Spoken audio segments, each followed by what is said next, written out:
আজি আমি ওদালগুৰি জিলাৰ নিখিল বড়ো ছাত্ৰ সন্থা আৰু ওদালগুৰি জিলা ছাত্ৰ সন্থাই ওদালগুৰি জিলাৰ উপায়ুক্ত মহোদয়ক আমি এখন স্মাৰক পত্ৰ আজি প্ৰদান কৰোঁ।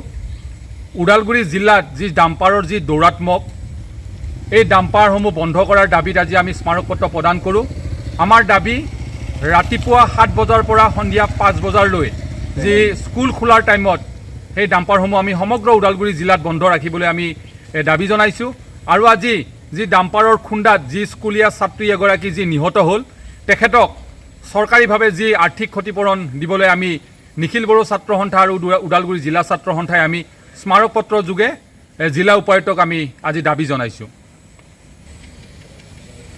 আজি আমি ওদালগুৰি জিলা নিখিল বড়ো ছাত্ৰ সন্থা ওদালগুৰি জিলা ছাত্ৰ সন্থা সদৌ অসম ছাত্ৰ সন্থা আমি একেলগে ওদালগুৰি জিলা যিটো উপায়ুক্ত মহোদয় তেখেতৰ ওচৰলৈ এটা মেমৰেণ্ডাম আমি প্ৰেৰণ কৰিছোঁ। তাতে আমি দাবী জনাইছোঁ যে ওদালগুৰি জিলাৰ প্ৰত্যেকটো মিউনিচিপাল টাউন এৰিয়া মানে ৰাতিপুৱা 7টাৰ পৰা আবেলি 5 বজালৈ যাতে কোনো ডাম্পাৰ ট্ৰেক্টৰ ট্ৰাক যাতে নচলে তাৰ কাৰণে আমি এটা দাবী ৰাখিছোঁ। আৰু লগতে প্ৰত্যেকখন স্কুলৰ ওচৰত য'ত মানে প্ৰয়োজন তাতে ট্ৰাফিক পুলিচ মানে ৰাখিবৰ কাৰণে এটা দাবী জনাইছোঁ।